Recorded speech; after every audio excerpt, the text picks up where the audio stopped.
Most traders lose money, especially on small cap stocks. The problem is that they're picking the wrong stocks to trade and they're trading them in the wrong way. So here is my step-by-step method for finding the right stocks, mistakes to avoid, and to trade them correctly, okay? This strategy has made me nearly $8 million, and I trade small and I trade conservatively. Many of my top students have made more, but they're using this framework to focus on the right stocks and then trade them properly. So what makes a good stock useful for day trading? Well, I need multiple factors, okay? I need volatility, I need range. I want the stock to go up and down so that I can trade it. I want big volume so that I have no problem getting in or out.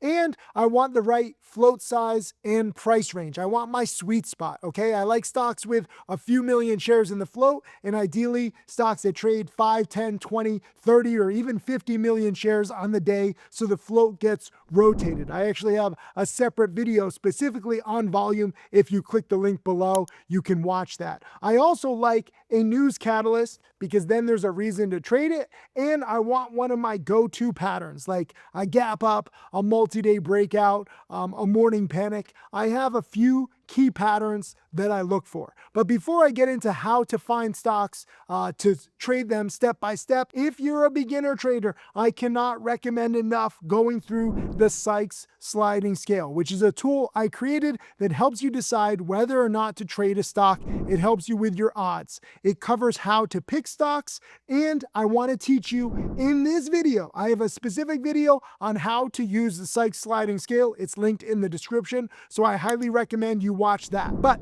how do you actually build a small cap watch list? Let me show you with an actual watch list that I'm making right now for the next trading day. All right, so the best way to build a watch list is to look at everything that's in play. You have to understand, for me, I'm looking at big percent gainers from the previous day because those stocks can keep running on day 2, they can keep running on day 3. So if you look here on the left-hand side of my screen, I'm looking at the biggest percent gainers. This is the entire market scanned for low price stocks, stocks under $20 a share with the biggest percent gainer. As you can see, GSIT is the biggest percent gainer of the day, 175%. I actually bought this in the 8s earlier today and sold it in the 9s. It went all the way up to 18. BYND is up 116%. That was actually my over the weekend play. I bought that around 65 cents a share, sold it at around $1. It's now $1.40. So both of the biggest percent gainers were on my watch list. They were actually on my trade list, and both were big winners for me. REPL is another big percent winner, up 96%. ANRO is up 84%. NUAIW is up 73%, but I don't like trading stocks with a W. That's like the warrants. We're looking at NUAI right here. The main stock is only up 21%, so not up enough really for me.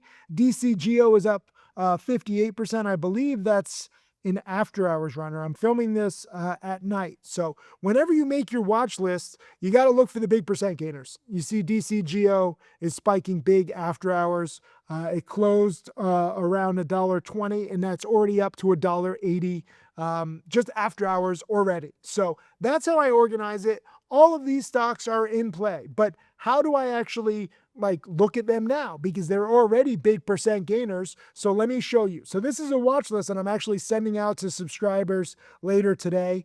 I have a whole lot of video lessons just to keep things in perspective.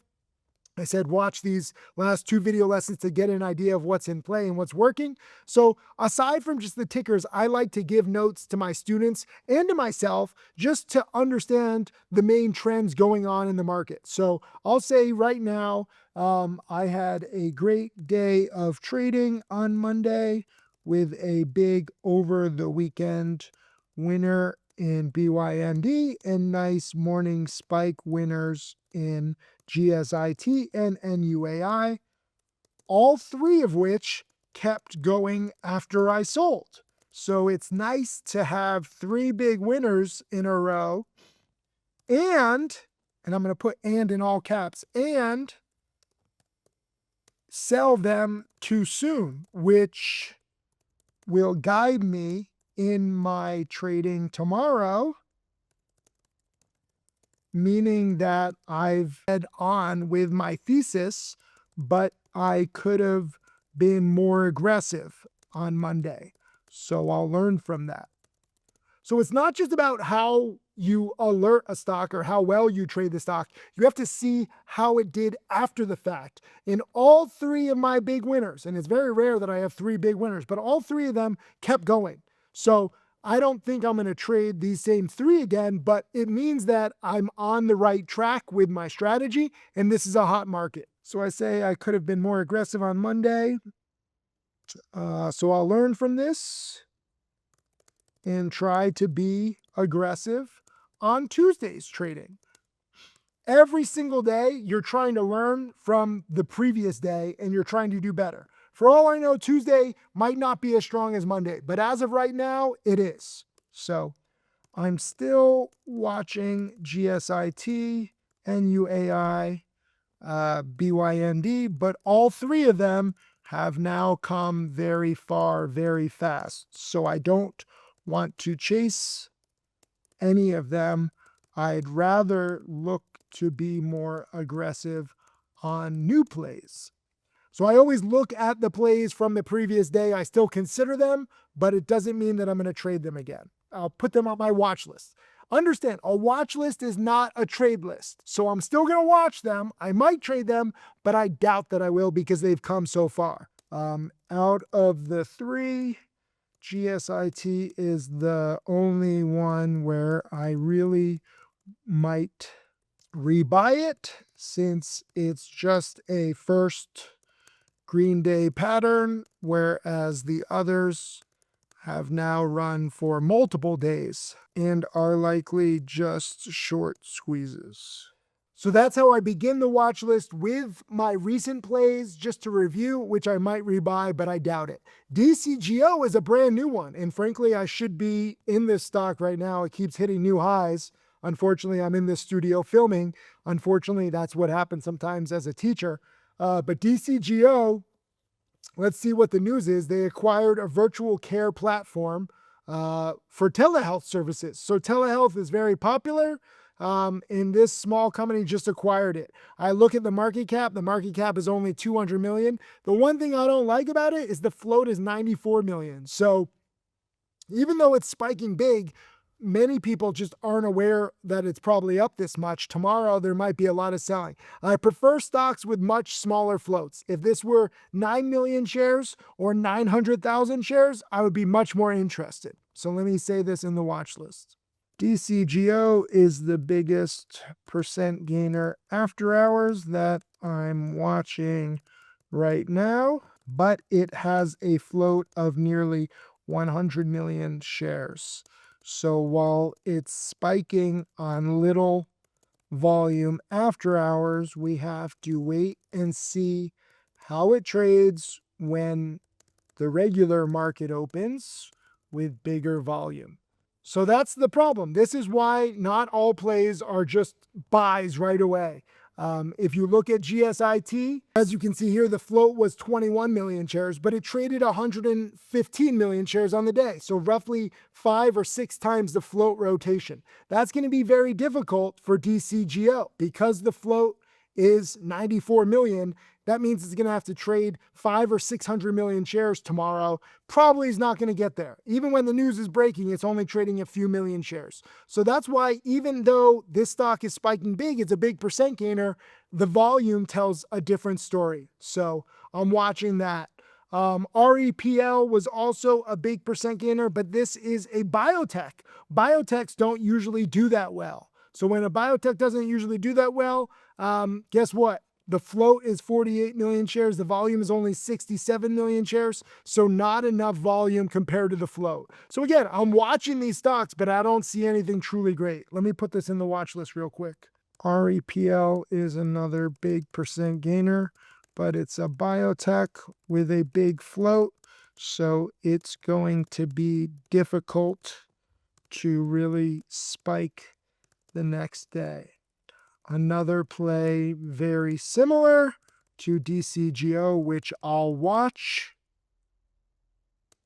but not get too excited to buy.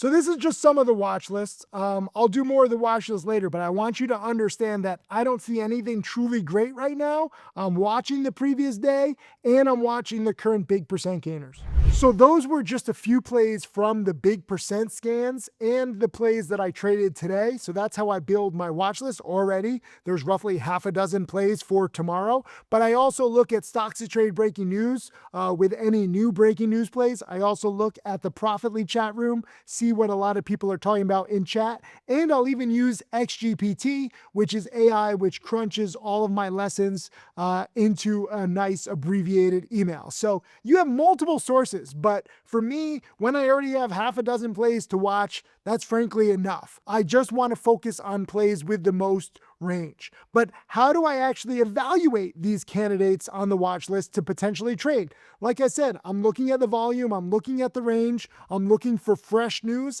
How long can the news go? You know, BYND has been a big spiker for 2 days, but frankly, the news came out today already. They have a new fake steak meat coming out. So the news is out. How much longer will that have legs? People already anticipated it last Friday when they announced it on social media. GSIT today is day one. They have the AI news today, so it might have legs for tomorrow, day two. I'm looking at the daily charts. I'm looking at the support and resistance. I'm looking at the float. All of this stuff matters. And then I focus on the best plays with the most range that fit my sweet spot. So all of this is considered. Many people don't consider all of these indicators. They don't consider whether they should be more aggressive or more conservative based on the previous day. I do. I'm always learning. I'm always trying to get in tune with the market based on my own trading, based on what I see working versus not working. So you want to avoid low volume plays. You want to avoid plays that don't have big percent gains. And aside from just finding the right plays, you must have a plan. Too many newbies have no plan. They're just like, buy this stock. Maybe it'll go up. For me, I'm going in with a specific plan on every single stock, and I want to avoid overextended or crowded setups. That's why I like day ones, not day 2 or day 3 plays. Also, if you want to stay updated on my teachings and the stocks that I'm trading, I can't encourage you enough to join my community and join my challenge. The link is below in the description. And if you're not ready for in-depth, dedicated learning, that's okay. You can continue to learn for free on this channel. So subscribe, and I will see you on the next video. But please do me a favor, watch this video, watch multiple videos. There's a bunch of videos on the links below. You're trying to learn how to trade, how to build a watch list, how to be meticulous in your trading. The more prepared you are, the better your odds of success. I want more millionaire traders, but you gotta study hard. You can't do this half-assed. You can't be lazy. You must be meticulous. Leave a comment. Let me know if you understand.